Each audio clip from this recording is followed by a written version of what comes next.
Eny ary mpijery manambahiny ny fampalalamovan'ny fahitalavitra madiventy androany ity izay tsy iza fa ny namana mbola tiana rarivosona mpanao gazety mikirakira ny fanatanjahantena eto amin'ny fahitalavitra. Miara-banao mbola tiana. Miaraba tantely dia miaraba antsika rehetra mijery an'izao fampalalam-bavao any tokantrano rehetra izao ihany koa.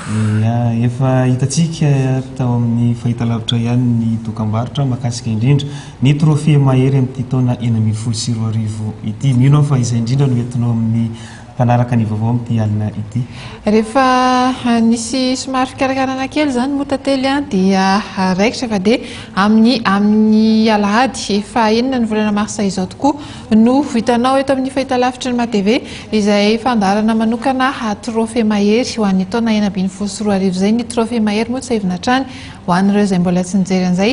dia ilay fandarana anolorana mari-pakasitrahana zay no azo ilazana azy ho an'ireo mpanao fanatanjahantena mety ho club ihany koa mety ho mpitantana mpanao fanatanjahantena sy mety ho athlète vao misondratra izay hita fa mendrika tamin'iny taona lasa iny ary dia amin'ny alahady io zany izy no tolorana izay mari-pakasitrahana izay manomboka amin'ny 7 ora tsy diso ny ity fandarana manokana amin'ny alahady io. Mety ho fatapatatra ihany ve mbola tiana izao zany ireo azo loka amin'ity andihan'ny 2024 ity. Ny amin'ity indray mitoraka ity matetika moa tantely sy ho antsika ny tokantrano rehefa manao an'ity trophée mahery ity dia tsy maintsy misy foana no miteny tsy manontany hoe sy manakina ihany koa indrindray hoe fa maninona ihany na mahazo maninona ihany na tsy mahazo fa nahoana no ity taranja ity fa tsy ity taranja ity safidy no nataony tao amin'ny ekipan'ny mahery sy niarahana tamin'ny namana rehetra teto amin'ny MATV ihany koa izy ity tantely mazava ho azy ka amin'ity indray mitoraka ity zany dia taranja-panatanjahantena enina no hotolorana an'izay trophée mahery izay. Raha misy aloha ny karazany ny roa voalohany dia lazaina hoe ireo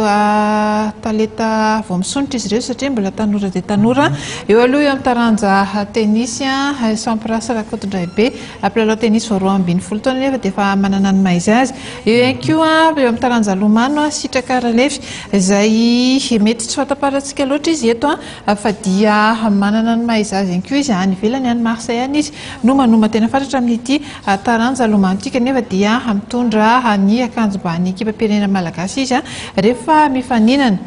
Ho an'ny taranja ombonana ihany koa zany tantely dia manana solitena roa amin'ity ny taranja volleyball aloha ny voalohany ahitana ny ekipan'ny gendarmerie nationale amin'izay taranja volleyball izay nahazo amboara telo tamin'ny taona iny toraka izay ihany koa. Eo amin'ny baolina kitra ny ekipan'ny Kinaps Sport izay vao avy natafita ny dingany savaranana ho an'ny fidinan'ny Ligue des Champions tamin'ny tamin'ny sabotsy sy lasa teo. Ary farany dia ahitana tompon-daka eran-tany anankiroa amin'ny hotolorana ity trophée mahery ity mazava ho azy eo aloha i Anjara Judicael teo amin'ny tifitra eo amin'ny tsipika ny be izy ity mazava ho azy Scad Junior ary eo ihany koa i Severin Mamontsoa izay tompon-daka eran-tany eo amin'ny taranja kickboxing.